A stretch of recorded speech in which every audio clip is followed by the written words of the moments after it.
Welcome to the Island Prison Escape game. The game will start in 10 minutes.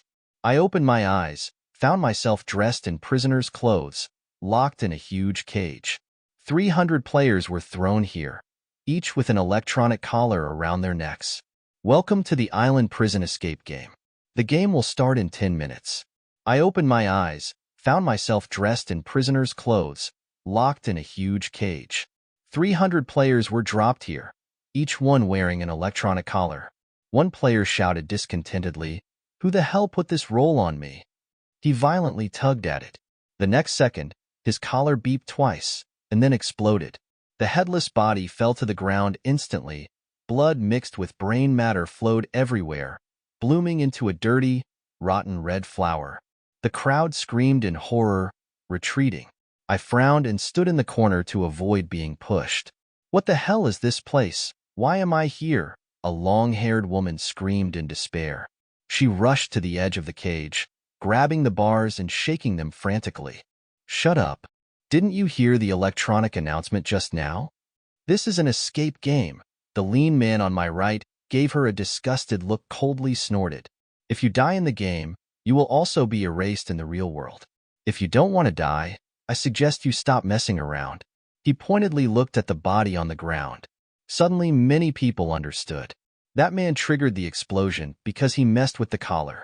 It seems he and I are the same. He had other escape games before being sent here. I looked at the cage that held the players. My heart sank a bit. This is the 5th escape game I've been in. The previous 4 times I barely survived, becoming the last surviving player. But I still don't understand what is the purpose of the game's mastermind? Is it to watch players die in various ways to derive pleasure? Or is there a selection process among players for a specific purpose? Even though I made it to the end as the winner each time, there was no reward. Except for NPCs, I didn't come into contact with any other game leaders.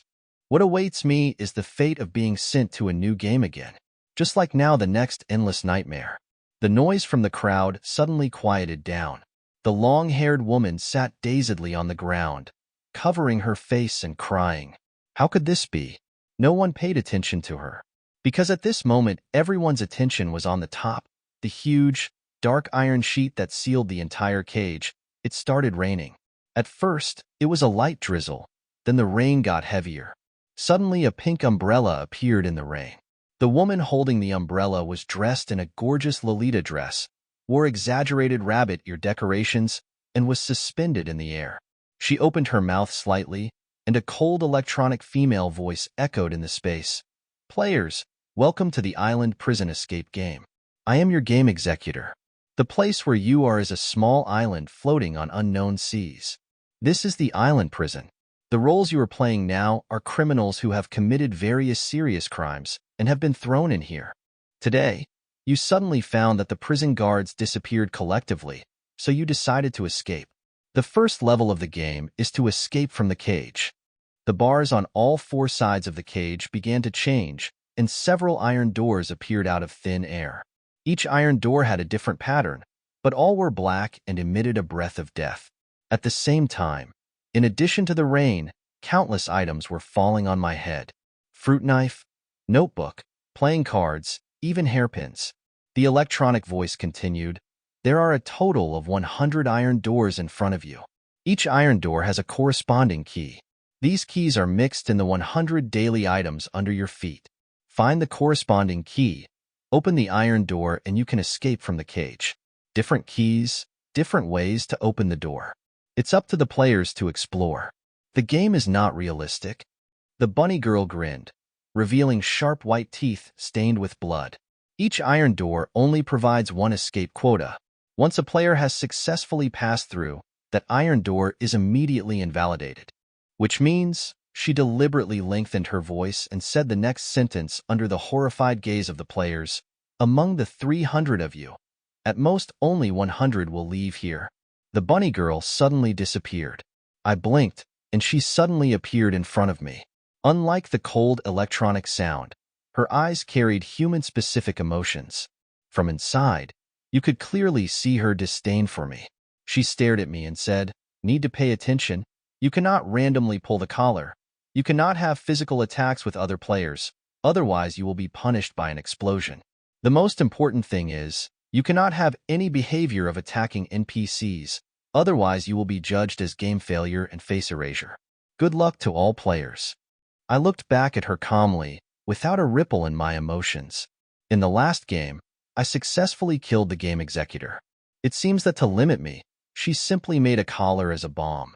As long as I have any intention of attack, she can detonate the collar. The bunny girl's figure disappeared in an instant. The players suddenly boiled again.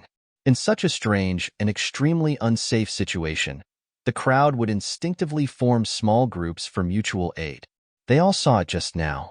The woman's sentence about not attacking NPCs was obviously aimed at me, so everyone intentionally or unconsciously isolated me. But right now, I don't care about these. I'm thinking about what the woman said. The 101 time use iron doors can let 100 players leave. This is very clear. Why did the bunny girl emphasize a sentence? At most 100 people will escape.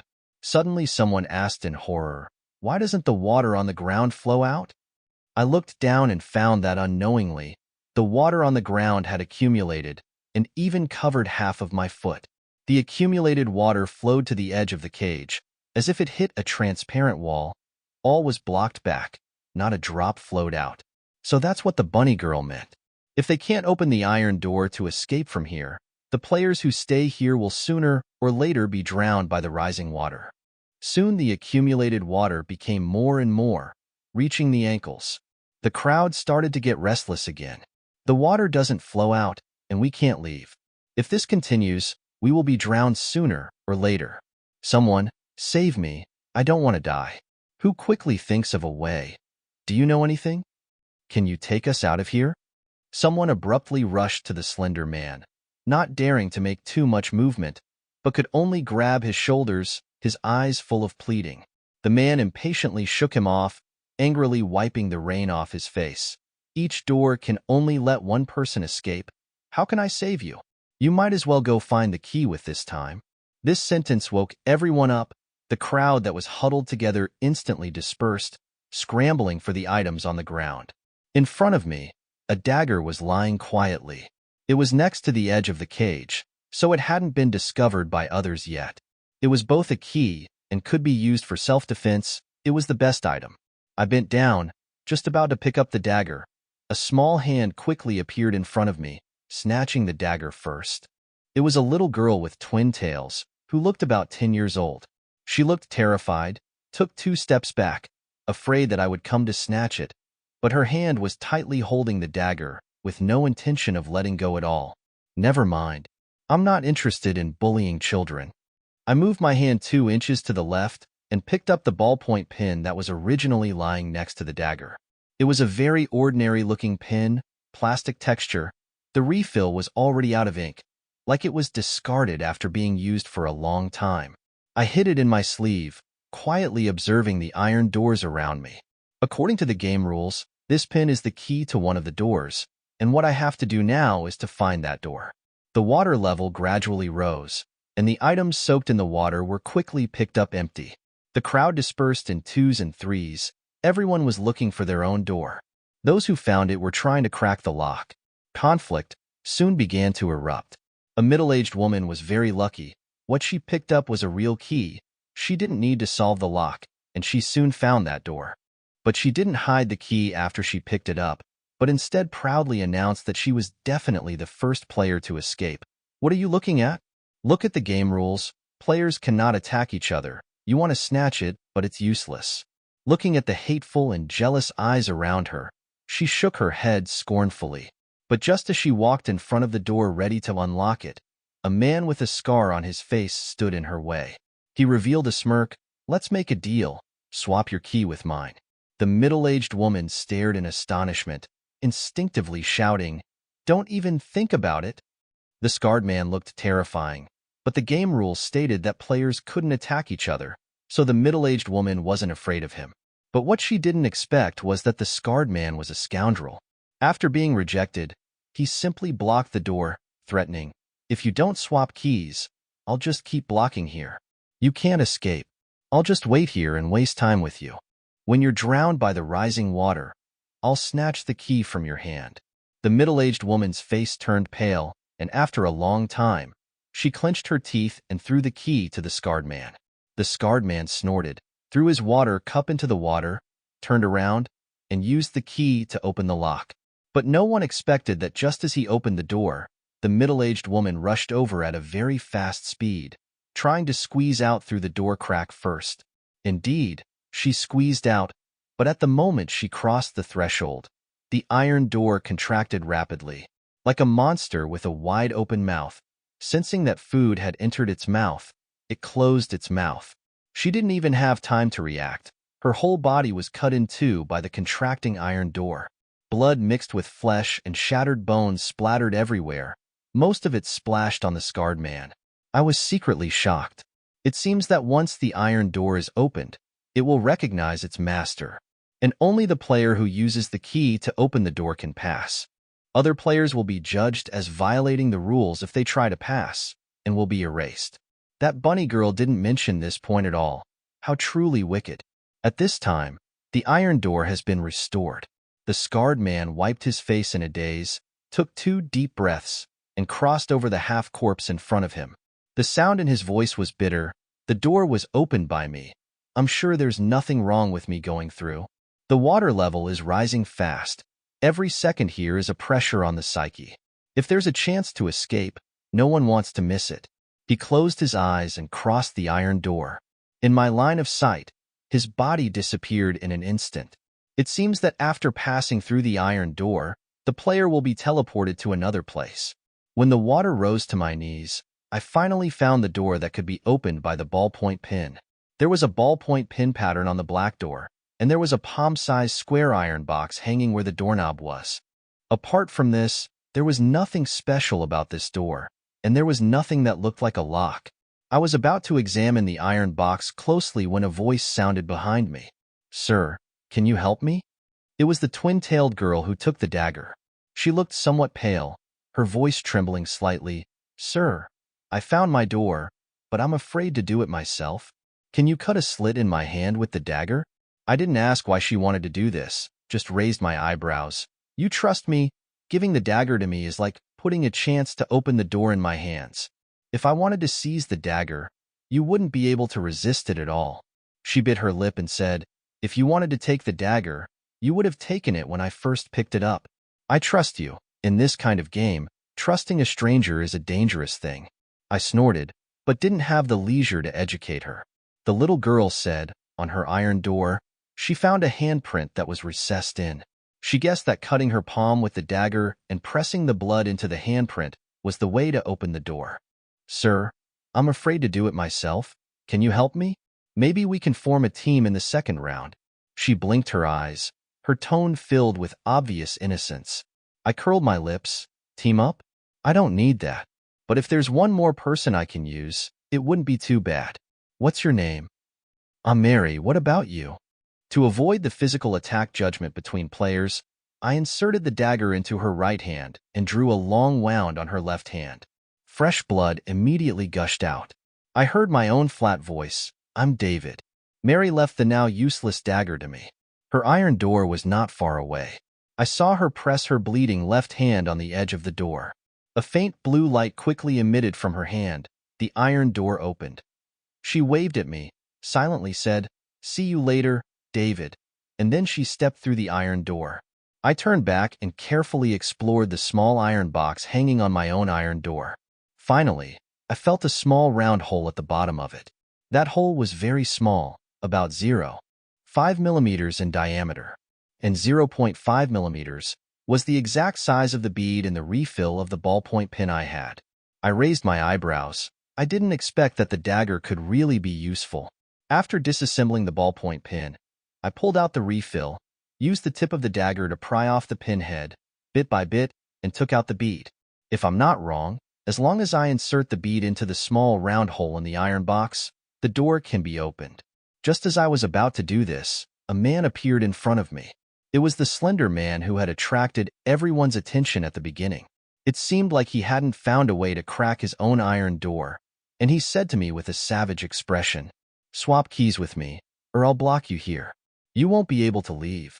I scanned the surroundings casually, It seemed that the earlier success of the scarred man had inspired many people. They surrounded the players who had already found the unlock method, threatening them to exchange keys. But the slender man obviously chose the wrong target. I weighed the ballpoint pen in my hand, held the bead in my palm, took 2 steps forward, and put my left hand on his collar. I said with a blank face, "The game forbids physical attacks between players, but it doesn't say that we can't touch each other's collars. If I pull it slightly, your head will explode. I would only lose my left hand at most. I don't mind taking a gamble. Still want to steal my key?" The slender man looked at me incredulously. "You're crazy." I laughed coldly. "So you shouldn't mess with a madman. Don't move. If you move your collar slightly, you'll lose your life." I spoke quite loudly, and most of the players in the iron cage heard it. A male player who was also being bullied quickly understood my intention and loudly told the player standing in front of him, "If I swap keys, who knows if I can still find the unlock method? I'd rather wait to die here." In this desperate situation, it's easy for people to panic and become vulnerable. But once someone stands up, this emotion can also be contagious. The players who were being bullied refused one after another. The slender man glared at me fiercely and asked unwillingly, "But veteran player, even if you can escape this level, I will find a way to kill you in the next level. Are you sure you want to offend me?" I glanced at him contemptuously, as if looking at an idiot. "You'd better try to survive this level first." I moved my left hand slightly outward. His face changed drastically, and he quickly shouted, "I'll go, I'll go. I swear I won't steal your key." The moment I let go of my hand, he ran away in a hurry. I turned around and pushed the bead into the small hole in the iron box. After pushing it in, a familiar blue light emanated from the iron box under my hand. With a creak, the iron door opened. A white light appeared in front of me, and I stepped into it as the sounds behind me gradually faded. After walking for approximately 200 meters, the light before me suddenly dimmed. I found myself in a new place, a large room filled with various torture devices. Several of these contraptions bore fresh corpses, all players who had escaped the cage before me. The scarred man, who was the first to escape, was nailed to a cross as high as a person, with more than a dozen long nails piercing through his hands and feet. Fresh blood continuously flowed from his wounds, pooling in the groove at his feet, and then following the groove to flow into the central disk of the room. The sight was gruesome, a shocking reminder of the stakes of this game. It was clear that escaping from the cage was just the first step. Surviving the subsequent rounds was a whole new challenge. Other players who were fixed on the torture instruments also had their blood drained into the circular disc beneath their feet through grooves. It was eerily reminiscent of a sacrificial ceremony of some evil cult. Unlike other players who were already dead and had turned into mummies, Scarred Man was still alive. His face was pale, wet with sweat, and his lips were trembling slightly. It was evident that he was in great pain. When our gazes met, his lifeless eyes widened a bit, and he forced out a sentence from his throat, "Kill me, please." His blood was being drained bit by bit. The prolonged torture had completely obliterated his will to live. Sitting opposite to him was a girl with twin ponytails. It was Mary. She wasn't tied to any torture instrument, but she looked numb. Her left sleeve was hanging empty at her side. She had lost an arm. At this moment, a bunny girl appeared before me, but it seemed to be a holographic projection rather than her real self.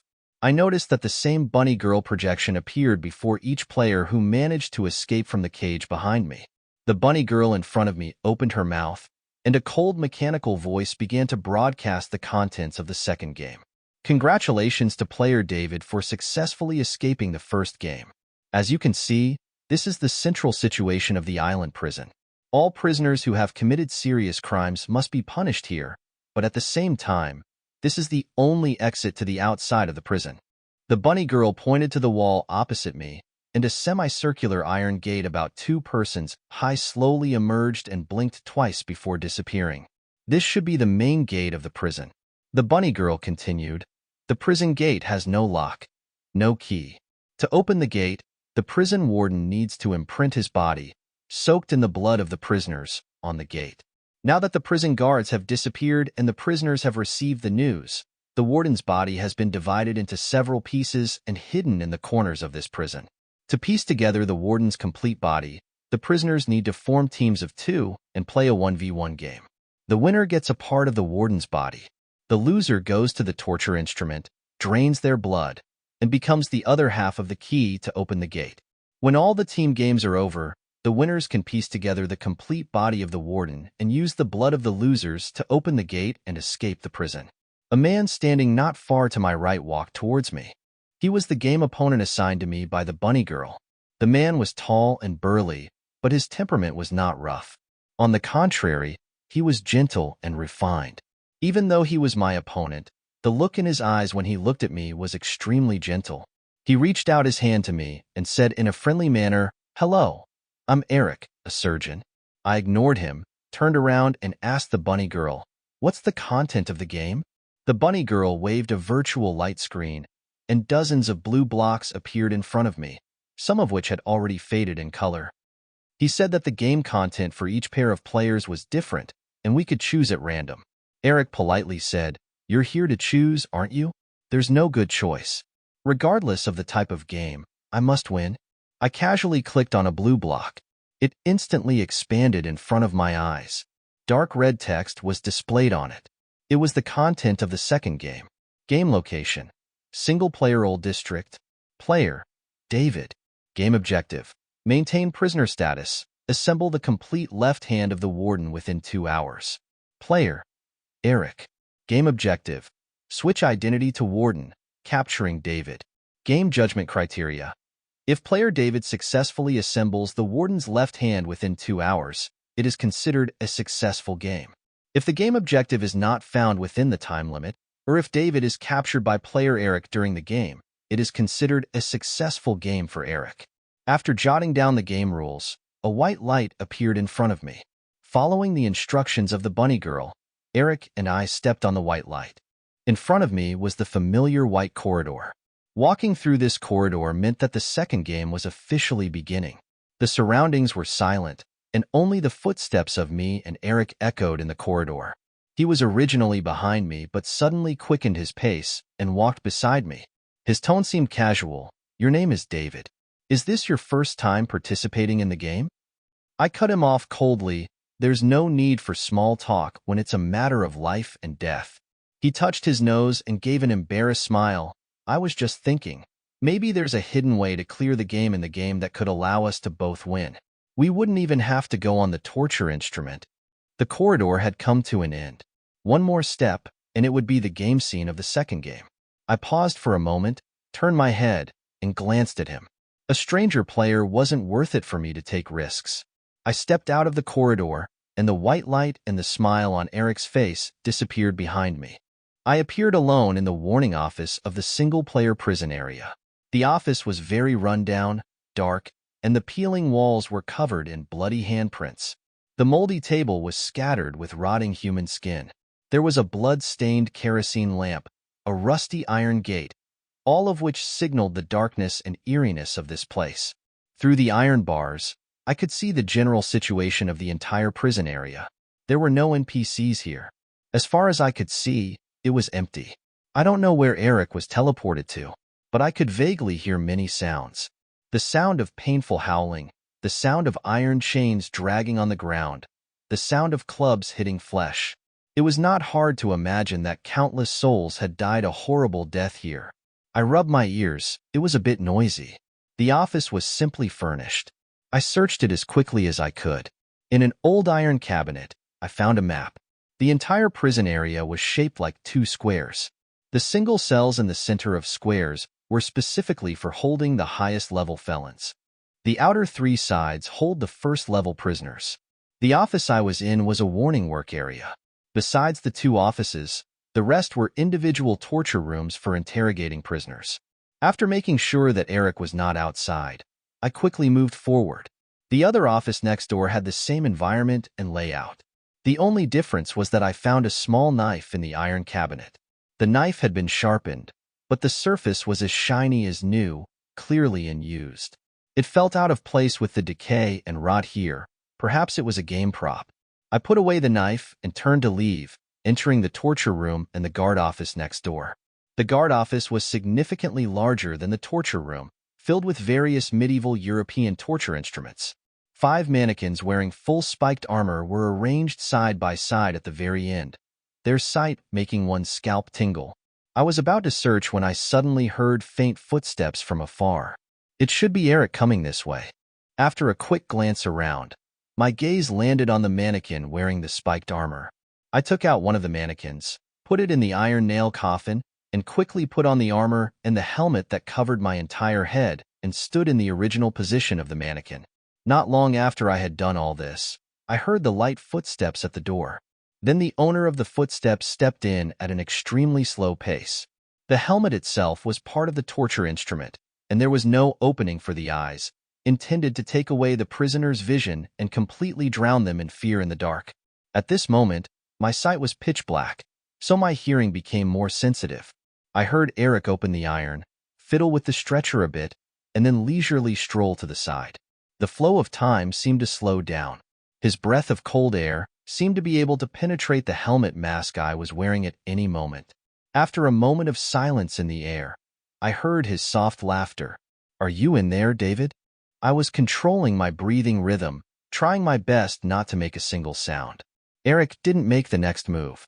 He was still talking to himself. "Do you know why I wanted to be a surgeon?" He seemed to lick his lips, and his voice suddenly became somewhat obsessed. "Because I like the taste of blood. It's sweet and has a rusty smell. The thick texture allows the taste to linger longer. It's more tempting than perfume. Every time I operate on a patient in the operating room, it's a feast for my sense of smell. So, I will personally send you to the torture instrument. The blood in your body will blossom in front of me." So this was a pervert wearing human skin. The next moment, I heard the sound of a sharp metal object being pushed in, the sound of iron rust rubbing against each other. Although I couldn't see anything in front of me, I could imagine that Eric's face must be astonished at this moment. What he pushed was not the iron spike on my armor, but the nails on the iron nail coffin next to me. With a crash, the coffin board was pushed open. Eric took a light breath and said somewhat helplessly, "Ah, I guessed wrong. You're not here. So, where could you be?" A strong sense of being watched came over me, and I immediately held my breath. Footsteps sounded, disappeared after 2 steps, and then there was the sound of metal rubbing. He was checking the other mannequins in armor beside me. I heard the helmets falling to the ground one after another. Time seemed to slow down. Each minute, each second was hard to bear. Just then, the armor on my chest trembled slightly. It was Eric checking. As long as he lifted the helmet, he would immediately catch me, and the game would end immediately. But I suddenly wondered why he would come over so quickly. Was there a separate game hint? Before I could think more deeply, the helmet had been lifted a bit. The dim light came into vision from the crack. At that moment, an electronic sound suddenly rang out in the torture room. The 5-minute search time has ended. Player Eric will be teleported back to the starting position and can re-enter after 10 minutes. With a click, the helmet reset, the light disappeared, and there was no sound in the room. After waiting a little longer, confirming that Eric was no longer here, I took off the full armor on my body and found a disc poker card on the ground. It was shining with a faint blue light, and a line of red blood characters on it said, "One-time teleportation prop. Map function can query player David's current locked room and teleport to a nearby location. Limited effect time 5 minutes. Or immediately teleport the player back to the starting position after realization. Note: this prop has expired." There were really props in this game. A chill suddenly rushed up to my heart. If Eric wasn't so confident, talked too much, and wasted time, I would have been caught by him now and the game would have ended. However, I touched the small knife that was placed behind my waist. I didn't know what it was for. When I was searching the torture room, I easily found the warden's palm. It was lying in the corner of the coffin. Eric hadn't fully pushed open the coffin lid before, so he didn't find it. But as I expected, the game didn't prompt me to pass successfully. The palm had already rotted and shed its skin, revealing the brown muscle texture inside. The 4 fingers hanging on it were about to fall off. Only the little finger was nowhere to be found. It seems that in order to complete the game, I still need to find that missing little finger. Eric, who lost his prop, doesn't have any cheats. As long as I'm careful enough not to make too much noise, it's not easy for him to find me in the vast prison area. But I'm also stuck in a stalemate. I've almost turned the entire prison area upside down, but I haven't found that little finger. At this moment, I'm standing in front of the central area. It's the single cell for holding the highest level prisoners, and it's also the last room I need to search. However, even after turning the room upside down, I still haven't found that little finger. A strange feeling surged up again. The bunny girl clearly didn't like me, but in the prison game, she always adheres to a fair environment that every player has. There's no one targeting me, just giving me a 1v1 game for me to choose. Although it's random, it also shows that she doesn't want to control the game content. So, from not long ago, a question popped up in my mind. Is this game really fair? Looking at the conditions to pass the level, I have to collect the warden's palm, but Eric just has to catch me, or patiently wait for 2 hours. When the game ends, he will be judged the winner. That is to say, only my conditions for passing the level are unique. Is the game unfair, or is there a hidden way to pass the level that is beneficial to me, but I just didn't discover it? Just then, a shadow appeared behind me. I subconsciously turned around and saw Eric standing at the door, still with a gentle smile on his face. "I found you," he said, leaning leisurely against the door with his arms crossed, not in a hurry to come in. "It seems that you haven't collected the palm. You lost this game." I pulled out the small knife, habitually weighted in my hand. Eric's gaze stopped on the knife for a moment, his face with a slight wind. "Want to use it for self-defense? As long as I touch you, the game will end. Even if you stab me, it's okay. You should know that, right?" I nodded. So this knife is not for self-defense. This is also the question I've been thinking about. If both the card and the small knife I found are game props, then why only the card has an explanation? What is the small knife for? The standards for the 2 players to pass the level are not fair, plus the auxiliary role of props. This game is too disadvantageous for me. Unless my level is much simpler, the role of the small knife is also very obvious. So, the game hides all this information to prevent the game from becoming unbalanced. Eric has already stepped in, only a few steps away from me. For him, the game is already within reach, so he's not in a hurry to catch me, but approaches at an extremely slow speed, as if waiting to enjoy my collapse. I suddenly remembered the sight of that little girl before I entered the game, losing an entire arm, a pale complexion. So, that's how it is. I slightly hook up the corners of my mouth and said to Eric, "Do you know? If you lose this round, then you will surely die out of self-conceit." He raises his eyebrows, looking at me with a questioning face. Under his puzzled gaze, I swung my knife, quickly cutting off the little finger of my left hand and attaching it to the warden's palm. A pale blue light emits from the junction, gradually enveloping the entire palm. Eric roared and pounced on me, but just before he touched me, he vanished. A dazzling white light filled my entire field of vision. In the next instant, I was back in the central torture room before the start of the second level. Across from me was Eric, already tied to the torture iron. The voice of the bunny girl suddenly rang out. "Congratulations to player David for successfully finding the game target. The warden's level is successfully cleared. Now please close the torture device. The iron will extract the failing player's blood." Eric was not as fragile as I thought. This pervert could still maintain his nonchalance even when he was on the brink of death. He worriedly said to me, "Dare you do it? If you do, I'm going to die at your hands. Won't you feel guilty and scared?" I took 2 steps forward, hand on the iron, and lightly laughed. Before entering the game, you asked me if it was my first time participating. Now I can tell you, I had already participated in 4 games before this, and witnessed countless players die. I've seen more dead people than you have in the hospital, and only I could survive each time. Do you know why? Under Eric's slightly changing expression, I closed the iron. Because I'm not afraid, I don't empathize, and I won't despair or grieve. So, do you understand now? Wanting a person devoid of humanity to feel guilty for your death is nothing but a fool's dream. Now he finally heard the sound of flesh being pierced by iron spikes, accompanied by painful wails.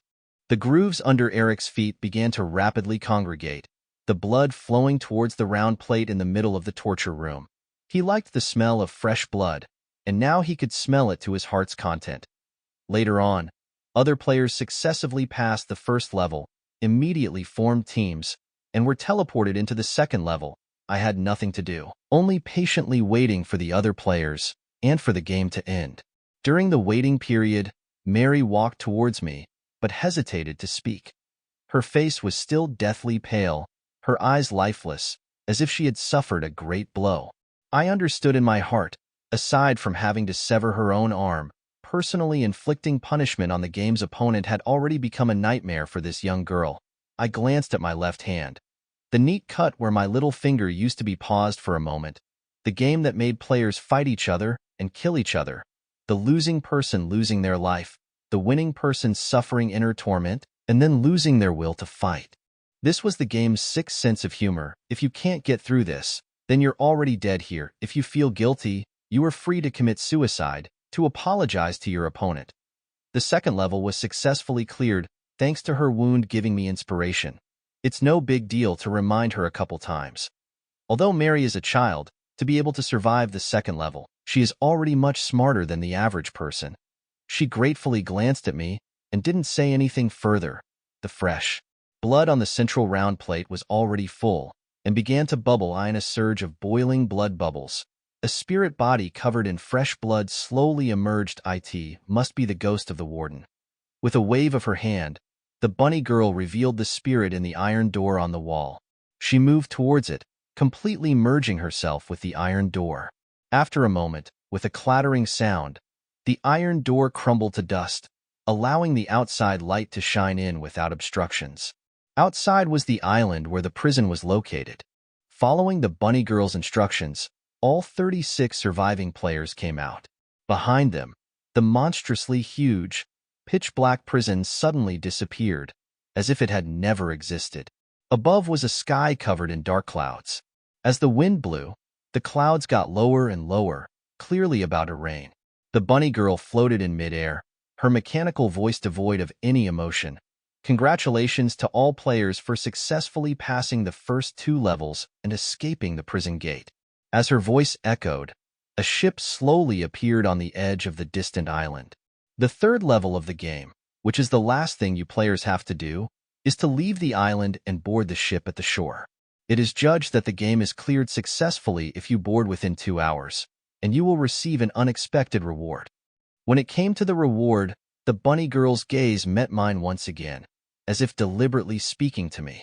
She hooked up a cold smile at the corner of her mouth and announced the official start of the final level of the game. Then, I wish all players good luck. As her voice fell, her figure disappeared once again. Immediately following, the long brewing torrential rain poured down. It felt like burning when it hit the body. When the clothes were wet with rain, they were instantly burnt into black holes. The smell of charred fabric fibers emitted a foul smell and slowly crept into the nostrils. The rainwater that fell on the skin was corroding the skin without any obstruction. Blood holes were burned on the face and arms. If we don't find a place to shelter from the rain soon, we will all be melted into dry bones. The players were once again in chaos. Run. It's acid rain. No, we can't just run like this. Before we get to the ship, we will be corroded to death by the acid rain. Turn around, everyone. A player pointed behind and exclaimed. In the original location of the prison, 20 neat iron coffins sprang up. The coffins were small. Each could only accommodate 1 person. I immediately realized this was a temporary shelter from the rain. There were only 20 coffins, but there were 36 surviving players. Only half of them could find refuge. I pulled Mary, who was beside me, and quickly ran to the nearest 2 coffins. I opened one of the coffin doors and pushed her in. Mary suddenly screamed, "No, don't close the door. I have claustrophobia." She clutched me, urgently saying, "If I'm shut in an enclosed space, I'll have difficulty breathing. I won't be able to catch my breath." I pried her hand off, looking straight into her eyes. "If I close the door, you'll just have difficulty breathing. If I don't close the door, you'll die." Her hand stiffened, and finally, she gave up and let go.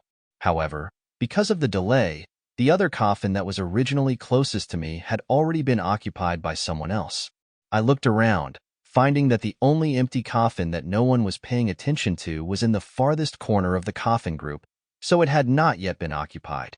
This was my last chance. While the surrounding players were fighting for the other coffins, I quickly ran to the back. As I ran to the side, a sudden burst of footsteps sounded behind me. Without needing to look back, I knew there were other players with the same target as me. At the same moment I touched the coffin door, a hand tightly grabbed the corner of my clothes. A middle-aged man looked at me with a pleading face. "Please save me. I really can't die." I sort of recognized this face in the first level of the game. He had already opened the iron door he found, but didn't rush to leave. Instead, he enthusiastically helped other players to decipher the relationship between the key and the iron door, and even asked me if I needed help. I looked at him quietly, my voice as calm as still water. "If I save you, who will save me?" The man's pleading face suddenly twisted into a grimace. He let go of the corner of my clothes, reaching out to grab my wrist. With a thud, I kicked him in the stomach. Taking advantage of the moment he staggered back, I quickly opened the coffin door and darted inside. In the enclosed and narrow space, I couldn't see anything. I could only listen to the sound of raindrops pattering on the top of my head. I don't know how long it was before the sound of the rain gradually subsided. I tried to push open the coffin door, but to my surprise, it wouldn't budge. I was locked inside. The temperature inside the coffin began to rise, quickly reaching an apparent temperature of around 30 degrees. At this point, an electronic screen appeared in front of me. On a light blue background, 2 lines of blood-red letters appeared. Who is the biggest boss in the island prison? Players have 2 chances to answer. Answer correctly to successfully open the coffin door.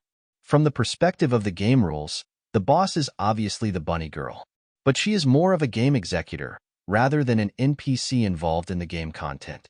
This does not match the setting of a boss. After pondering for a moment, I raised my hand, without much hesitation, and wrote down the 2 words, Prison Warden. The Prison Warden is the key to leaving the prison and the main target of the players in the second level. It's not too much to say that he is a boss. The bloodstains on the screen flashed rapidly, the red color becoming denser, and even several bloodstains appeared on the screen. Who is the biggest boss in the island prison? Players only have 1 chance to answer. Answer correctly to successfully open the coffin door. It's not the prison warden, but aside from him, there were no other NPCs in the game. I rubbed my fingers, beginning to carefully recall the process of passing the game from the moment I was teleported into it until now. The first level was to find the key and unlock the corresponding iron door, testing the player's acuteness and their choice in the face of malice. The second level was a confrontation between players, testing their decisiveness and ruthlessness. The third level, I reached out to touch the inner wall of the coffin. With the passage of time, the temperature inside the coffin rose rapidly. The apparent temperature should now be around 37 degrees. My forehead was already covered with sweat, and my clothes were sticking to my body. A slight move would bring about a sticky sensation. The pressing time, the limitation of answer times, and the constantly rising temperature. In the face of these unfavorable conditions, the challenge was to find the only correct answer. When I put together what each level tested, an answer appeared before my eyes. I raised my hand and wrote on the screen, Human Heart. The blood-red characters flickered rapidly again, gradually turning from red to black, and finally dissipated in the screen. With a creak, the coffin door moved to one side. I successfully escaped, but the sight in front of me was like hell. More than a dozen bodies lay haphazardly on the grass, their flesh and blood completely corroded by the acid rain, leaving only gray skeletons. Several coffins behind me suddenly caught fire and turned to ashes amid muffled screams. The players who had escaped and were discussing the different puzzles they each encountered all stood quietly on the side now, looking at the tragedy in front of them with horrified expressions. I instinctively looked at Mary's coffin. A lot of time had passed, but there was still no movement, and in the next moment, fierce flames rose from the ground in front of me, instantly surrounding this coffin. It seemed that she couldn't overcome his claustrophobia. Out of the initial 300 players, including me, Only 9 remained. Everyone began to run towards the shore. We all knew that the longer we stayed on the island, the more dangerous it was. The way was clear, but when we were only 400 meters away from the ship on the shore, an accident happened. The male player running at the front screamed. Then his body quickly sank. In just a few seconds, he was completely swallowed by the ground, disappearing without a trace. I quickly stopped in my tracks. Sure enough, I felt a slight sharpness under my feet, as if something was trying to devour me. It was a swamp. This swamp was covered with weeds on the surface, and from a distance, it was impossible to spot anything unusual. But by the time you got close and realized something was wrong, the swamp had already grabbed you tightly, and it was too late to run. Most players panicked and struggled, but the more they struggled, the faster they were swallowed by the swamp. I'm trapped in a deadly swamp, with a lurking crocodile covered in mud. Despite the mud, I can still see the countless spikes protruding from its body and the sharp teeth revealed when it opens its mouth. The crocodile's bite is astonishingly powerful. If it catches me, there's only one way out: death. It moves comfortably in the mud, not fast, but for players who can't escape, the speed of the crocodile doesn't change the outcome. In the blink of an eye, the only surviving player besides me is the skinny man who tried to take my key in the first round.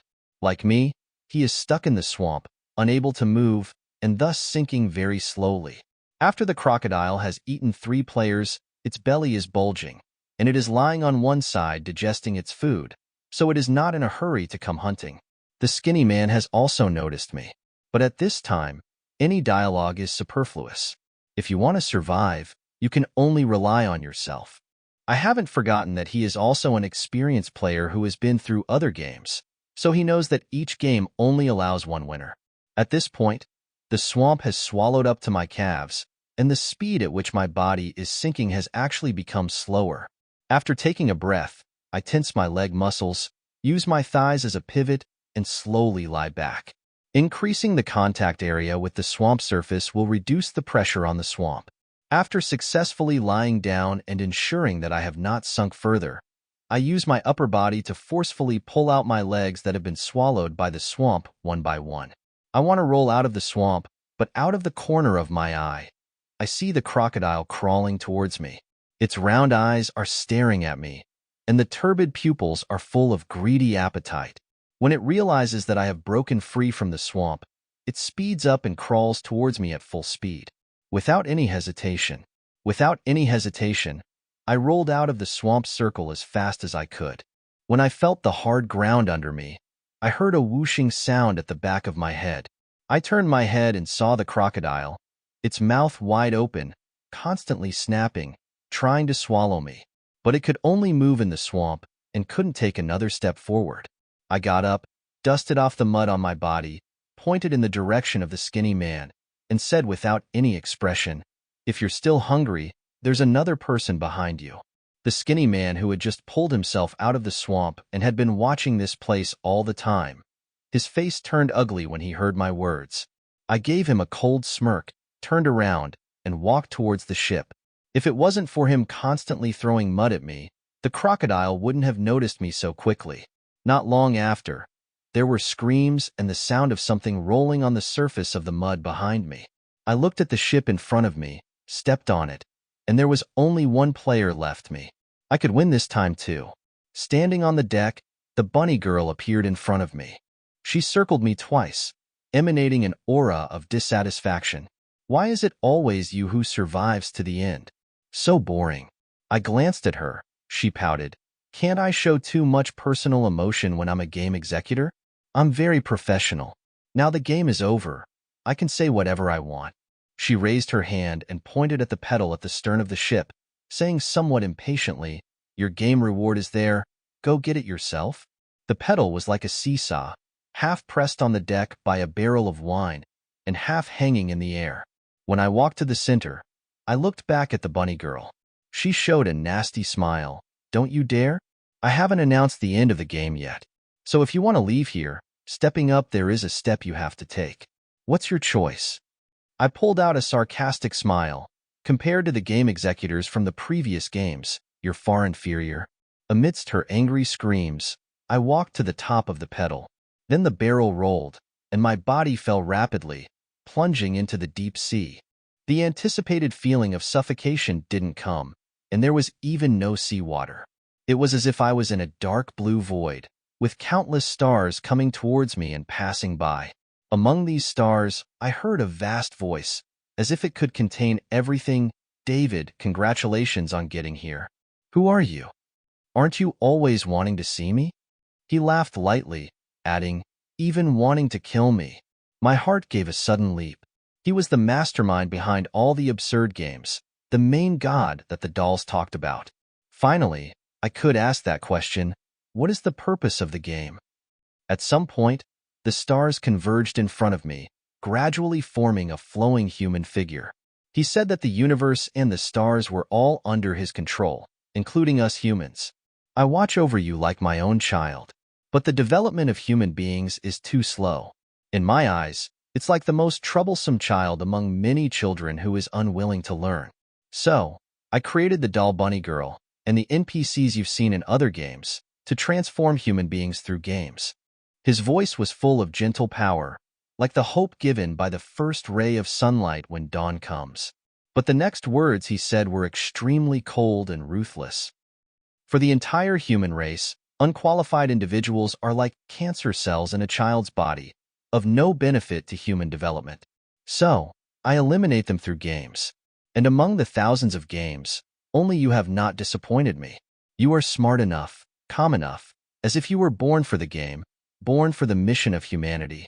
This game has confirmed to me that you should join hands with me, cooperate inside and outside, and together we can transform humanity. In order to please me, perhaps, he healed the burns on my body caused by acid rain. Even my discarded little finger in prison was restored in an instant. I lowered gaze, thinking the so-called main god is just a demon. In countless games, countless people have lost their lives, and yet in his eyes, they are all just cancer cells that should have been killed. He is crazier than me. I asked what you wanted me to do.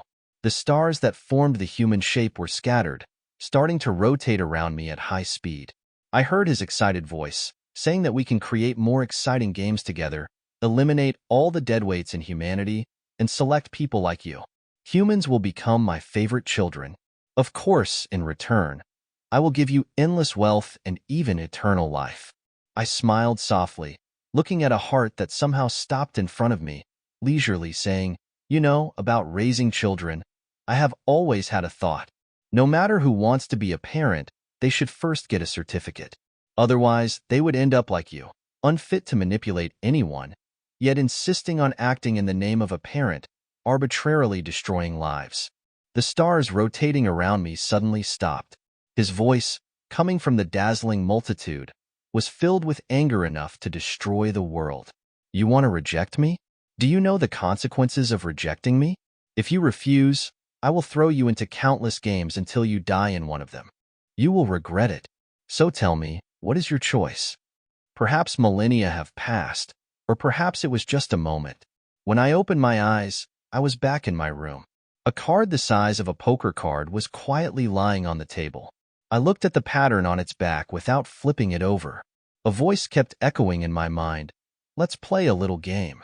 After you return to the human world, you will forget your choice, but I will tell you through the card. Let's guess. Will you be satisfied with the choice you made now in a moment? Is it to join the main god to create games and transform humans, or to reject the main god and let your life end in endless games? My hand lightly rested on the card, and I was a bit curious. Would the thoughts in my heart a moment ago be the same as now? Would he make the same choice as I would?